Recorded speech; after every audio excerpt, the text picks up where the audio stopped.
Hi everyone. जैसा मैंने आप लोगों से पहले बात करी थी और मैंने फेसबुक के अपने ब्लॉग में शायद ये एक रील भी डाला था कि नेक्स्ट जो वीडियो मैं बनाऊंगा वो स्ट्रॉबेरी पे होगी। तो आज हम लोग हैं स्ट्रॉबेरी के एक फार्म पे और ये स्ट्रॉबेरी का जो फार्म है ये है रांची से सटा हुआ एक ज़िला है खूंटी और करीब करीब 40-45 मिनट का ड्राइव है। अगर आप इस झारखंड से परिचित हैं, रांची खूंटी से परिचित हैं तो आप भली भांति समझ सकते हैं कि दूरी ज़्यादा नहीं है। और ये जगह खूंटी में जो फार्म है ये स्ट्रॉबेरी का फार्म है और इस फार्म को रन करते हैं mister Vishal and mister Nilesh.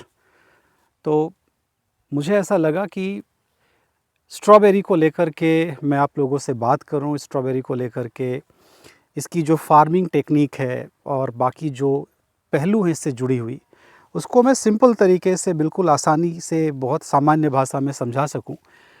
और इसी सिलसिले में आज मैं आया हूं। तो आप लोग देख सकते हैं ये पूरा स्ट्रॉबेरी का फार्म है। स्ट्रॉबेरी से एक संक्षिप्त परिचय मैं करवाता हूं आप सभी का। स्ट्रॉबेरी एक वैरायटी है, ये फ्रूट है ये। और नॉर्मली आप लोग अगर जाते होंगे, देखते होंगे कहीं भी किसी भी रेस्टोरेंट वगैरह में या कभी कहीं कुछ फैंसी फूड अरेंजमेंट में तो स्ट्रॉबेरी को आप लोग देखते होंगे। तो स्ट्रॉबेरी नॉर्मली एक ठंडे प्रदेशों में उगाया जाने वाला फ्रूट है और इस पे अगर हम बहुत इसके पीछे अगर हम जाएंगे तो जहाँ तक मेरी जानकारी है ये शायद 18th सेंचुरी के आसपास फ्रांस में इसकी ब्रीडिंग शुरू हुई, जो वैरायटी अब हम खा रहे हैं। तो ये स्ट्रॉबेरी की जो वैरायटी है ये जब इंडिया में इसकी खेती शुरू हुई थी तो यहाँ पे भी इसकी खेती जो शुरू हुई थी तो मुझे लगता है ये कश्मीर, महाबलेश्वर, हिमाचल में ही इनकी खेती हो पाती थी। लेकिन जिस तरीके से एग्रीकल्चर में टेक्नोलॉजी का इंटरवेंशन हो रहा है, जिस तरीके से विज्ञान ने अपना योगदान बढ़ाना शुरू किया एग्रीकल्चर में, तो उसका रिज़ल्ट है ये, उसका परिणाम है ये कि आज स्ट्रॉबेरी जैसा डेलिकेट फ्रूट जिसकी खेती ठंडे प्रदेशों में होती थी आज सभी जगह आराम से हो रही है। बिहार में हो रही है, झारखंड में हो रही है। और झारखंड में अगर आप बात करेंगे तो झारखंड में मैं जहाँ खड़ा हूँ खूंटी में, यहाँ तो ये हो ही रहा है। इसके अलावा और भी दक्षिणी छोटा नागपुर में अगर आप जाएंगे तो वहाँ पे आप देखेंगे हरिहरगंज में काफ़ी बड़ी मात्रा में इसकी खेती होती है। बोकारो में भी इसकी खेती होने लग गई है और धनबाद में भी खेती हो रही है, हज़ारीबाग में भी इसकी खेती हो रही है, रांची में भी खेती हो रही है।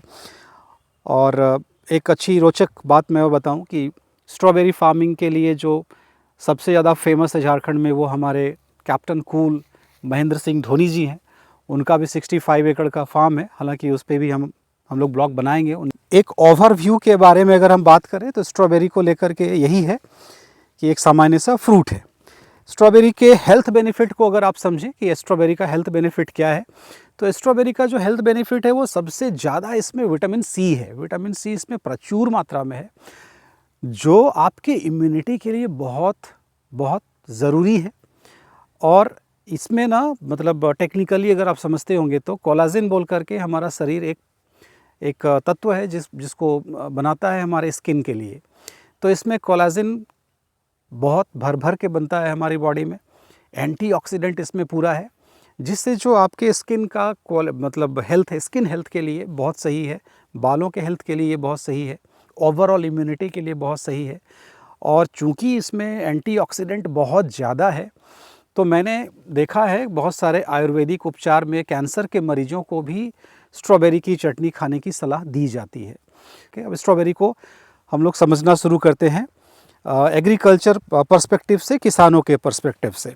ठीक है, तो ये आज स्ट्रॉबेरी की फार्मिंग को आज हम लोग समझेंगे। स्ट्रॉबेरी के फार्मिंग में कौन सी तकनीक का उपयोग होता है और किसान इसकी खेती कैसे करे। और ब्लॉगिंग का जो मेरा ऑब्जेक्टिव है वो यही है कि जब मैं ब्लॉगिंग बनाऊं तो मेरे ब्लॉगिंग से जो इन्फॉर्मेशन हो वो फार्मिंग के लिए जो ज़रूरी जानकारी है वो किसान इससे ले पाएँ। ऑब्वियसली जब किसान कुछ उगाता है तो लोग उसको खाते हैं, तो मैं हेल्थ बेनिफिट्स पे भी बात करता हूँ। तो फोकस अभी आज हम करते हैं इस पे कि इसकी खेती हम कैसे करें। ठीक है, जैसा आप देख सकते हैं यहाँ पे ये जो स्ट्रॉबेरी की खेती हुई है, ये स्ट्रॉबेरी की खेती आप देखोगे तो ये स्ट्रॉबेरी की खेती मल्च पे हुई है। इस पूरे ओवरऑल को बेड बोला जाता है। अब जो है ये इसको हम लोग बेड बोलते हैं, रेज बेड बोलते हैं। और रेज बेड पे ये मल्च लगा हुआ है और इस मल्च के नीचे से जो पाइप गई हुई है उसे हम लोग लैटरल बोलते हैं। और इस पूरी व्यवस्था को जिससे इसकी सिंचाई होती है उसको हम बोलते हैं ड्रिप इरिगेशन। ड्रिप इरिगेशन में ये जो आप देख रहे हैं ये वाल्व है और यहाँ से हम कंट्रोल करते हैं इरिगेशन को, मतलब पानी किस प्लॉट पे देना है, कितना देना है, ठीक है, ये सारा इसी वाल्व से कंट्रोल होता है। और ये जो इससे जो हम लोग पानी छोड़ते हैं वो देखिए इससे होकर के जाता है, ठीक है। मैं जो बता रहा हूँ हो सकता है कि जिनको ड्रिप इरिगेशन का आइडिया नहीं है तो वो शायद कैच ना कर पाए, लेकिन आज के दौर में किसान इस बात को बहुत अच्छी से समझ सकते हैं कि ड्रिप इरिगेशन क्या है, टपक सिंचाई क्या है। तो टपक सिंचाई में पानी जो जाता है वो इसी के माध्यम से जाता है, इसी को हम लोग बोलते हैं लेटरल। और इसी में एक सर्टेन दूरी के बीच में छेद बने हुए हैं। यहाँ पे जो पानी आता है वो पानी नीचे एक पाइप गया हुआ है, ठीक है, उसमें से पानी आता है, इसको बोलते हैं राइज़र। ये पूरी जो टेक्निकल अरेंजमेंट है इस पे भी हम लोग एक वीडियो बना रहे हैं जिस पे पूरे ड्रिप इरिगेशन के सिस्टम को हम लोग बहुत आसानी से समझाएंगे। फ़िलहाल स्ट्रॉबेरी की खेती में आप जो देख रहे हैं वो आपको देख के समझ में आ रहा होगा कि स्ट्रॉबेरी की खेती जो हो रही है वो ड्रिप इरिगेशन में हो रही है। आप इधर आ जाएं तो ड्रिप इरिगेशन में जो खेती हो रही है वो क्यों हो रही है, क्योंकि ड्रिप इरिगेशन के साथ साथ रेज बेड बनाना, रेज बेड बनाने के बाद मल्च करना इसलिए ज़रूरी है क्योंकि स्ट्रॉबेरी ही नहीं, मॉडर्न एग्रीकल्चर में जिन बातों का सबसे ज़्यादा ख्याल रखा जाता है, आधुनिक कृषि में जिन बातों का ख्याल रखा जाता है उसमें है ऑब्जेक्टिव है उत्पादन। और उत्पादन तभी संभव है, आप उत्पादन तभी ले पाएंगे जब फसल के लिए एक समुचित वातावरण बना पाएंगे। तो समुचित वातावरण के लिए किसी भी फसल के लिए जो सबसे ज़रूरी बात है ख्याल रखने के लिए वो है उस फसल को कितनी नमी मिल रही है, और वो नमी वही मॉइस्चर जो है उसके पूरे के पूरे ओवरऑल परफॉर्मेंस को, उसके पूरे के पूरे प्रदर्शन को उसके लिए बहुत बड़ा ये कारक है, बहुत बड़ा ये फैक्टर है। तो जब हम इसे ड्रिप इरिगेशन में करते हैं तो सिंचाई कंट्रोल्ड हो जाती है फ्लड इरिगेशन के कंपैरिजन में, जहाँ पे पानी अनियंत्रित जाता है, इसमें पानी नियंत्रित होकर के जाता है। रेज बेड बनाया हुआ है, रेज बेड इसलिए बनाया हुआ है क्योंकि मिट्टी ढीली भी हो जाती है और एक्सीडेंटली कभी अगर ऐसा अनफॉर्चुनेटली अगर वाटर लॉगिंग हो गया तो हमारा क्रॉप डूबे ना, ठीक है। तीसरा रीज़न क्या है कि इसमें रेज बेड में हम लोग बेसल डोज डालते हैं। बेसल डोज किसे बोलते हैं? बेसल डोज का मतलब होता है मिट्टी में जो ज़रूरी तत्व होते हैं, ज़रूरी तत्व यानी कि NPK के अलावा मिट्टी में बहुत सारे टर्माइट्स होते हैं, बहुत तरीके के इन्फेक्शंस होते हैं, उनको हटाने के लिए बहुत सारा ट्रीटमेंट किया जाता है। मिट्टी की जांच के बाद जो पोषक तत्वों का एक चार्ट आता है उसमें समझ में आता है कि कौन सा न्यूट्रिएंट कम है, कौन सा न्यूट्रिएंट ज़्यादा है, तो उसी हिसाब से पोषक तत्वों का बेसल डोज बना करके इसी बेड पर डाला जाता है। उसके बाद इसको मल्च किया जाता है। मल्च क्या होता है ये आप देखिए, इसको बोलते हैं मल्च। ये मल्च नॉर्मली किसान प्रीफर करते हैं 25 माइक्रोन का, 25 माइक्रोन का। और ये मल्च की खासियत क्या है, मैं इस पे भी एक डिटेल वीडियो होगा, लेकिन संक्षिप्त मैं आपको परिचय देता हूँ। मल्च एक तरीके से कवर किया जाता है सॉइल को, और सॉइल को कवर इसलिए किया जाता है ताकि वीड यानी कि घास, खरपतवार नहीं उग पाए। में जहाँ पे प्लांट लगा हुआ है सिर्फ वहीं पे एक पॉकेट बना हुआ है, बाकी पूरा एरिया मल्च करके कवर कर दिया गया। इससे हो क्या रहा है कि इस एरिया में जो घास उग सकता था, जो खरपतवार उग सकता था, वो खरपतवार नहीं उग रहा है। दूसरा सबसे बड़ा फ़ायदा क्या होता है इसका कि ये यूवी रेज़ को, अल्ट्रा वायलेट रेज़ को रिफ्लेक्ट कर देता है मल्च जिससे क्या होता है कि रूट को इस तरीके से कुछ एक्सटर्नल कुछ मतलब चीज़ें जो डैमेज कर सकती हैं उससे इसको बचाता है। तीसरा जो सबसे बड़ा इसका रोल है मल्च का, वो है नमी को रोक करके रखना। जैसे आपने ड्रिप इरिगेशन से पानी दिया, पानी टपक सिंचाई से इस प्लांट को मिला। अब इस प्लांट में आप देखेंगे कि यहाँ देखिए ये जो है ये लेटरल है, लेटरल से इसमें पानी आ रहा है, इसी छेद से होके पानी आता है, पानी यहाँ मिल गया। यहाँ आप देखिए कि ये नमी है, ठीक है। अब ये नमी जो है ये तभी यहाँ पे रह पाएगी जब इसके नीचे एक डार्क इन्वायरमेंट बना हुआ रहे, और ये डार्क इन्वायरमेंट या अंधेरा तभी हो सकता है जब इसके ऊपर कुछ कवर किया गया हो। इसीलिए मल्च से इसको कवर करते हैं ताकि नमी बनी रहे। और इसी ड्रिप इरिगेशन में इसी पाइप के माध्यम से जो पोषक तत्व हम देते हैं, NPK देते हैं, PGR देते हैं, या कुछ और भी दवाइयाँ जो हम देते हैं इनको, तो वो सही समय पे ये प्लांट इसको ले पाए। इसीलिए इस मल्च के होने से इसको एक डार्क इन्वायरमेंट मिलता है। अच्छा, डार्क इन्वायरमेंट होने से एक और बहुत बड़ा फ़ायदा है मल्चिंग में, जो नॉर्मली किसानों को पता भी होता है, नहीं भी पता होता है। जब हम यहाँ पे एक मल्चिंग कर देते हैं तो जड़ों के सामने एक अंधेरा सा हो जाता है। उससे होता क्या है कि जो माइक्रोब्स होते हैं, माइक्रोब्स यानी कि जो बैक्टीरिया होते हैं, सॉइल बैक्टीरिया, वो सॉइल बैक्टीरिया जो हैं उनको बहुत ज़्यादा लाइट पसंद नहीं है। तो उनको जब अंधेरा मिलता है तो वो सॉइल बैक्टीरिया भी ऊपर आते हैं, माइक्रोब्स सारे ऊपर आते हैं, और उनका जब बाहर या एक्सटर्नल मतलब इस टॉप लेवल पे जब वो आते हैं, मिट्टी में जड़ों के आसपास आते हैं, तो वो ना वहाँ पे ऑक्सीजन को मतलब सप्लाई कर रहे होते हैं बहुत ज़्यादा। वहाँ पे बहुत ज़्यादा एक्टिविटी करने से मिट्टी का जो नेचर है वो लाइट बना हुआ रहता है। तो ये तमाम तरीके के फ़ायदे हैं मल्चिंग से, ठीक है। मल्चिंग में एक ख़ास बात किसानों को ध्यान में रखना चाहिए कि मल्चिंग जब भी करें तो अच्छी क्वालिटी की मल्चिंग करें, क्योंकि मल्चिंग में जहाँ एक तरफ फ़ायदा तो आपको मिलता ही मिलता है, लेकिन अगर मल्च की क्वालिटी अच्छी नहीं होगी तो लॉन्गर रन में, यानी आने वाले समय में 5 साल 10 साल में, जो बहुत छोटे छोटे कण होते हैं प्लास्टिक के, जो माइक्रोन्स में टूट करके आपकी मिट्टी में मिल रहे होते हैं, वो आपकी मिट्टी को नुकसान पहुंचा सकते हैं। तो ये एक सजेशन है कि आप जब मल्चिंग करें तो मल्चिंग की क्वालिटी बहुत ज़रूरी है चेक करना, कोई भी आलतू फालतू मल्च खेतों में ना लगाएं। दूसरा, जब एक मल्च से हम लोग खेती करते हैं तो एक मल्च में नॉर्मली किसान 2 बार या 3 बार, यानी कि 6 महीने से 12 महीने तक खेती करते हैं। निर्भर करता है कितने माइक्रोन का वो मल्च है। अगर 25 माइक्रोन का मल्च है तो करीब करीब 3 बार किसान खेती करते हैं, यानी लगभग 10 महीने के आसपास उसकी खेती कर लेते हैं। उस मल्च की लाइफ उतनी होती है। जब मल्च को आप निकालें तो डिस्पोजल बहुत अच्छे से करें, उसको या तो जला दें या किसी गड्ढे में कहीं जा कर के दबा दें। इस बात का ख्याल रखें कि मल्च के टुकड़े बहुत ज़्यादा आपकी मिट्टी में मिलते ना रहें। सो ये जो मैंने जानकारी दी है ड्रिप और मल्च को लेकर के, इसके बाद भी बहुत सारी और तकनीक होती है।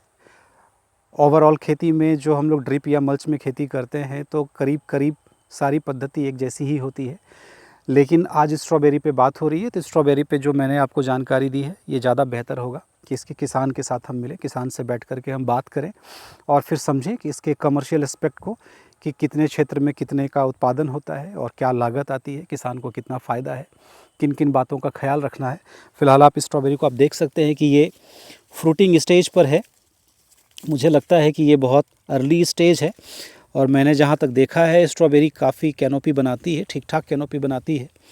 इसका डिस्टेंस आप देख सकते हैं कि एक प्लांट से दूसरे प्लांट का जो अरेंजमेंट है वो जिगजैग है, ठीक है। एक बात और ख्याल रखिएगा कि जब बेड बनता है तो बेड में किसान सिंगल लेटरल और डबल लेटरल दोनों लगाते हैं। सिंगल लेटरल में नॉर्मली क्या होता है कि वेजिटेबल की फार्मिंग किसान कर लेते हैं, लेकिन अगर डबल लेटरल अगर आपका है तो गोभी की खेती में ये बहुत कारगर होता है मूली की खेती में बहुत कारगर होता है, बीट रूट की खेती में बहुत कारगर होता है। तो कहीं कहीं पे मतलब डबल लेटरल आपको मिल जाएगा। स्ट्रॉबेरी में भी चूँकि प्लांट डेंसिटी बहुत ज़्यादा होती है इसीलिए डबल लेटरल लगाया गया है। तो बहुत सारी तकनीकी बातें हैं और हम लोग चलते हैं, बात करते हैं नीलेश जी के साथ बैठ करके इस बात को समझेंगे और इसके कमर्शियल एस्पेक्ट को भी समझेंगे। और जो किसान इसकी खेती करना चाहेंगे, वो चाहते हैं कि भाई इसकी खेती मैं भी करूं, तो क्यों करूं, कैसे करूं, इन सभी चीज़ों को समझने के लिए ज़रूरी है कि तकनीकी पहलू को आप ज़्यादा अच्छे से समझ पाएँ। मैं तो यही सलाह दूंगा सभी किसानों को कि आप डाइवर्सिटी अपनाएं अपने खेतों में। एक डाइवर्सिटी इसलिए भी अपनाएं क्योंकि प्लांट या क्रॉप रोटेशन यानी कि फसल चक्र जब हम अपनाते हैं खेतों में, हम देखते हैं कई किसान जो लगा रहे हैं, मान के चलो खीरा लगा रहे हैं या करेला लगा रहे हैं, उनको फ़ायदा हो रहा है तो वो लगातार खीरा करेला यही लगा रहे होते हैं। इससे क्या होता है ना कि जो मिट्टी होती है, मिट्टी का एक प्रकार से दोहन हो जाता है, उसकी प्रोडक्टिविटी भी बहुत ज़्यादा ख़राब होती है। लेकिन जब आप क्रॉप रोटेशन करते हैं तो क्रॉप रोटेशन में एक बहुत अच्छा विकल्प स्ट्रॉबेरी भी बन के आ रहा है।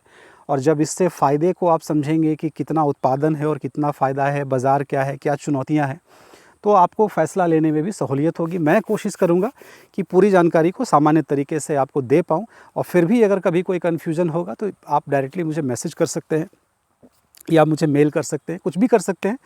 मैं पूरी जानकारी आप लोगों को देने की कोशिश करूँगा।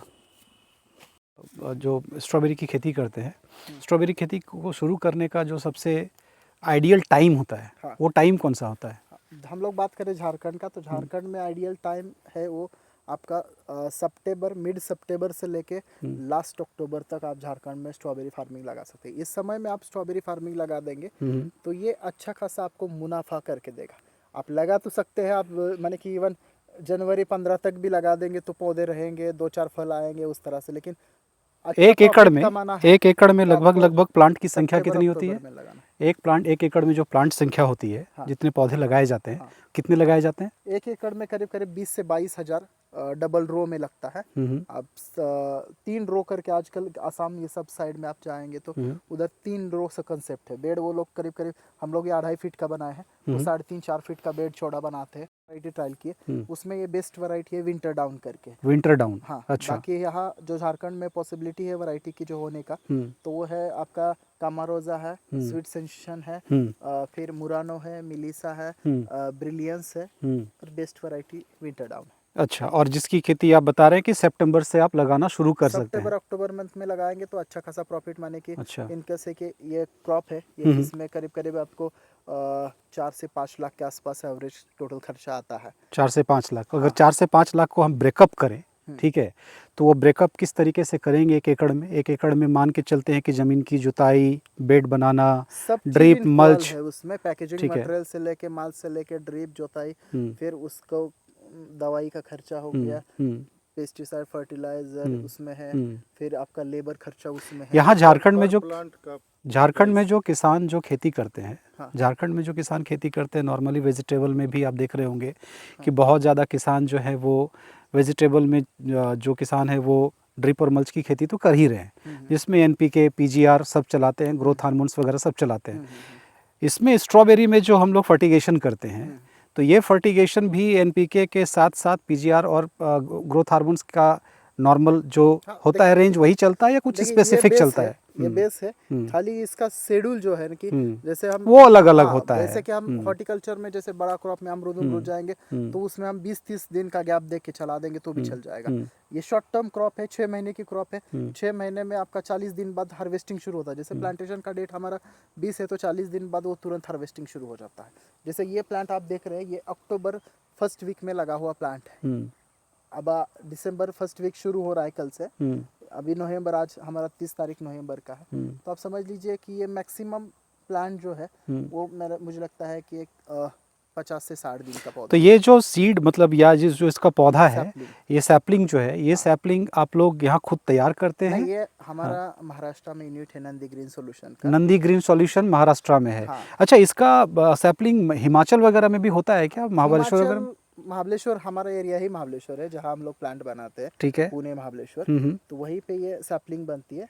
महाबलेश्वर, पुणे, ये जो एरिया है, इवन महाराष्ट्र की बात करें हम, तब Maharashtra actually cocopeat, tissue culture और प्लग प्लांट में काम करता है। अच्छा। और हिमाचल जो काम करता है वो बेर रूट पे काम करता है। अच्छा, बेर रूट में क्या होता है? उसमें मिट्टी नहीं होती है, मिट्टी नहीं होती, कोकोपीट नहीं होता है, खाली वो आप जैसे साग खेत से उखाड़ के बिल्कुल लाते हैं, वैसे ही उस तरह से लाते तो बेर रूट में, जैसे बेर रूट है या जो सैपलिंग आप देते हैं, ये दोनों में अच्छा कौन सा होता है? जैसे हमारा जो प्लांट रहता है ना, वो कोकोपीट के साथ रहता है, वो मैटर नहीं है। मैटर ये है कि उसके मदर प्लांट हमारे हर साल नए इंपोर्ट होते हैं। अच्छा, ठीक है। जैसे कि अभी ये मेरा फर्स्ट, इसका सेकंड जनरेशन बोलते हैं। हमारा पौधा तैयार हुआ वो फर्स्ट जनरेशन का तैयार हुआ, F1 जिसको हम लोग बोलते हैं। तो ये फर्स्ट जनरेशन प्लांट से ये पौधा तैयार हुआ। अब इसको आप इस साल रखेंगे तो वो सेकंड जनरेशन हुआ, F2 हो गया। अच्छा, तो इससे भी आप रनर करके अगले साल पौधा बन सकता है। ओके। तो हमारे पास से कुछ किसान, मैं सबको नहीं बोलूंगा, तो कुछ किसान हिमाचल के कि जो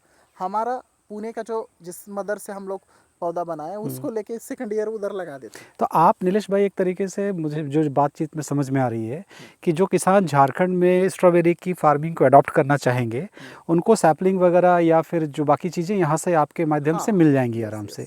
अच्छा, वो अगर उत्पादन कर लेते हैं और किसान अगर ये जानना चाहेंगे, या मेरी भी क्यूरियोसिटी है कि इसका उत्पादन जो होता है वो कितने दिनों में होता है और 1 एकड़ में लगभग कितने वजन क्या होता है उसका? हम बात करें तो हम लोग किसानों को जैसे प्लांट देते हैं तो ये चीज़ समझाते हैं कि 1 एकड़ में 20,000 प्लांट लगेंगे। 20,000 प्लांट मिनिमम, कोई भी नया किसान हो पुराना किसान हो, मिनिमम आपको 400 से 500 ग्राम के आसपास आना चाहिए। हमारे कुछ किसान ऐसे हैं जिसका 4-4, 5-5 साल का इस फील्ड का एक्सपीरियंस है। जसपुर के किसान है, औरंगाबाद के अम्बा कुटुंबा के किसान है, वो लोग आधा किलो 1 किलो भी क्रॉस किया है। अगर आधा केजी भी हम लेते हैं आधा और किलो भी 20,000 लेते हैं। प्लांट है तो 10,000 केजी। नहीं, हम क्या बोलते हैं उसको 10,000 नहीं करते, क्योंकि प्लांट में क्या है, स्ट्रॉबेरी में 10% हम लोग मोर्टालिटी कर लेते हैं। तो मेरा 18,000 बच जाएगा। हाँ। तो 9,000 किलो माने 9 टन माल निकल अगर 8 टन माल हम लेते हैं, 8 टन बेयर मिनिमम केस में 8 टन, बेयर मिनिमम केस में 8 टन भी लेंगे। हाँ। लेकिन हम 9 टन का कैलकुलेशन, चलिए 9 टन ले लिया। हाँ 9 टन का ठीक है। कैलकुलेशन कर देंगे हम लोग। तो मिनिमम हम 100 रुपए रेट मान के चलते हैं एवरेज, ये जो किसान को नहीं आज तक आया, जो किसान को मिलेगा, किसान को मिलेगा, जो आज तक कभी नहीं आया। क्या रेट में बिकता है लगभग? देखिए अभी जो हम लोग सेल कर रहे हैं, आज दिसंबर फर्स्ट वीक शुरू होने वाला है, कल नवंबर में हम जो सेल किए वो 400 रुपये किलो से किए। ठीक है। हाँ, और अभी कल से मतलब 10-10, 20-20 से डाउन आता है। 100 रुपए किलो भी अगर लेते 100 हैं रुपये आखिर में रेट आता है, तो 9 टन का करीब करीब 9 लाख रुपए के आसपास। हाँ 9 लाख के आसपास है ना? जिसमें आपका 4.5-4 लाख आपका खर्चा जाएगा। तो उस खर्च में तो सेकंड क्रॉप भी किसान लेगा, सारा मल्च वगैरह हाँ, खत्म तो नहीं होगा? नहीं, उसमें हम लोग किसानों को बोलते हैं कि हाँ। एक तो हमारे पास कुछ किसान है कि इसी में मिर्चा लगा देता है बीच ठीक में। है, ठीक है, जैसे कि ठीक ये है। आपका जनवरी फरवरी में पौधा चल जाता है, चल जाता है। तो पॉली हाउस में अपना सैपलिंग तैयार करता है, ठीक है। मिर्च हिस्से में लगा दिया। ओके। कुछ किसान है वो लेट वैरायटी वाटरमेलन लगा देता है, मस्क मेलन लगा देता है, इसी मल्चिंग में वो भी निकाल देता है। अच्छा। और हम तो मेरा यहाँ जो अगर डिजीज की बात करें तो बाकियों में जैसे डाउनी का देखते हैं इम्पैक्ट होता है, निमाटोड्स का होता है, या फिर बहुत सारे और भी फंगस का इम्पैक्ट होता है।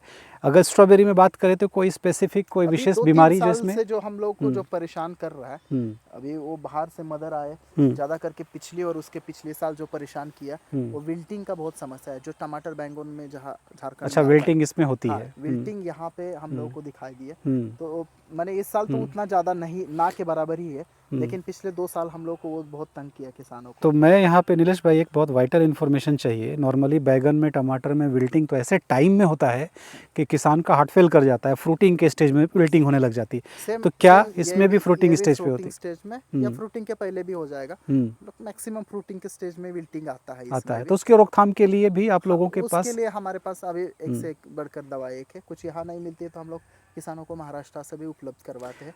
तो जो किसान अगर मान के चलो झारखंड में अगर उत्पादन करते हैं इसका, तो इसका उत्पादन करने के बाद अगर वो मार्केटिंग सपोर्ट आपसे चाहेंगे तो आप देंगे किसानों को? यस, है हम ना? लोग देते ही है। देते ही हैं। झारखंड में हमारे माध्यम से करीब 4-5 लाख प्लांटेशन लगी होगी, तो हम लोग माने कि वो मदद करते ही है। Okay, nice, great. तो ये ओवरऑल इसकी टोटल लाइफ कितने दिनों की होती है? जिस दिन हम लोग इसको ट्रांसप्लांट करते हैं से लेकर के फाइनल हार्वेस्ट कितने दिनों में हो जाता है? ये मान लो सितंबर लगा दिया, सितंबर फर्स्ट वीक में लगाते हैं, लगा तो दिया। आपका करीब करीब अक्टूबर, मिड अक्टूबर से स्टार्ट हो ठीक जाएगा। है। माने कि 40-45 दिन में फ्रूटिंग शुरू हो जाएगी, 50-60 दिन में शुरू हो जाएगा। हाँ, अब और ओवरऑल किस तरह के शुरू में जो बेसिक ग्रोथ के लिए आप जो न्यूट्रिशन लगता है, और कितना दिन चलता है, लाइफ कितना दिन है? जब तक आपका टेम्परेचर 30 के ऊपर ना जाए। मतलब फेब मिडवीक?